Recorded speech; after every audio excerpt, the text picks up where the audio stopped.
आओ जीना सीखें। कहानी एग्जामिनेशन यानी कि इम्तिहान। रिहाना और जैन ट्विंस बहन भाई थे और मुआज इनका हमसाया और स्कूल फेलो था। वो हम जमात भी थे। इनके शशमाई इम्तिहान में 15 दिन रह गए थे। उन्होंने सोचा इस मर्तबा हम कंबाइंड स्टडी करके देखते हैं। लिहाजा उन्होंने अपने वालिदैन से इजाज़त ली और कंबाइंड स्टडी का वक्त तय कर लिया गया। मुआज की इंग्लिश अच्छी थी। उसने इनके बेसिक चैप्टर पर काम कर लिया। जैन का मैथ बहुत अच्छा था। उसने इसके चैप्टर तैयार कर लिए, जबकि रिहाना की साइंस और उर्दू बहुत अच्छी थी। उसने इन पर काम किया।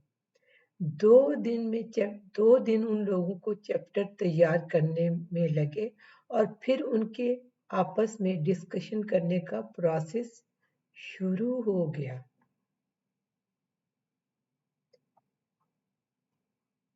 सबसे पहले मुआज ने इंग्लिश के चैप्टर समझाने शुरू किए। रिहाना और जैन ने मुख्तलिफ सवालात पूछे। ऐसे सवालात मुआज के ज़हन में पहले कभी न आए थे।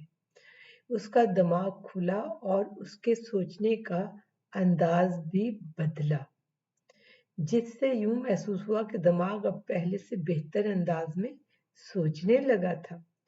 तीनों ने ही फर्क महसूस कर लिया और तय ये हुआ कि एक पूरा सब्जेक्ट डिस्कस करने के बजाय हर एक का एक एक चैप्टर या हर मजमून का एक एक यूनिट डिस्कस कर लिया जाए। अगले दिन जब जैन ने मैथ का चैप्टर डिस्कस किया तो रिहाना और मुआज को एहसास हुआ कि जैन का मैथ वाकई बहुत अच्छा है। मुआज और रिहाना को पहली मर्तबा फ्रैक्शन की इतनी अच्छी तरह समझ आई थी, लेकिन असल कंबाइंड स्टडी का फायदा उन लोगों को तब समझ में आया जब रिहाना ने साइंस डिस्कस की। उसने आम जिंदगी से ऐसी अमसाल दी जो उन लोगों के दिमागों में कभी आई ही न थी। रिहाना का अंदाज बहुत सादा और आम फहम था।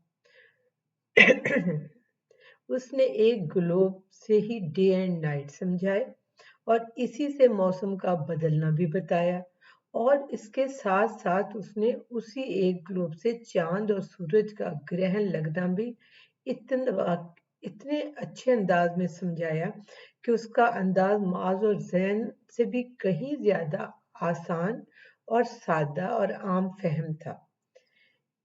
इम्तिहान की तैयारी के दौरान इन पर एक दूसरे की सलाहियतें भी खुली और स्टडी भी पहले इम्तिहान के मुकाबले में कहीं बेहतर हुई। एक दूसरे की बात समझने का हौसला भी बढ़ा और सुनने का हौसला भी, और मालूमात भी। तैयारी में जबकि उनको उतना ही वक्त लगा, लेकिन स्टडी का मेयार उस वक्त के हिसाब से पहले की अलहदा स्टडी से कहीं ज्यादा बेहतर था। और ये बात इम्तिहान के रिजल्ट से भी जाहिर हो गई, जब तीनों के न सिर्फ ग्रेड बढ़े बल्कि उनके नंबर भी पहले से कहीं बेहतर आए। बच्चों इकट्ठे काम करने के नतीजे बेहतर थे। शर्त यह है कि आप एक दूसरे से मुखलिस हों और एक दूसरे के काम आना चाहते हो। बच्चों, क्या कभी आपने भी कंबाइंड स्टडी की है अपने किसी दोस्त के साथ या बहन भाइयों के साथ मिलकर? उसका क्या रिजल्ट रहा? क्या आपको में भी एक दूसरे की बात सुनने समझने का हौसला बढ़ा? क्या आपके दिमाग भी पहले से ज्यादा खुला और ज्यादा समझदार हुआ? क्या आपको अब वो सब्जेक्ट आसान लगते हैं? अगर लगते हैं तो बताना ना भूलिएगा। इंशाअल्लाह ताला हम फिर दोबारा अगले वेडनेसडे को मिलेंगे। ایک نئی کہانی کے ساتھ۔ تب تک آپ سوچیے اور اپنی کمبائن اسٹڈی کا پروگرام بنا کے مجھ سے بات کرنا نہ بھولیے گا۔ تب تک کے لیے بائے بائے، سو لانگ، اللہ حافظ۔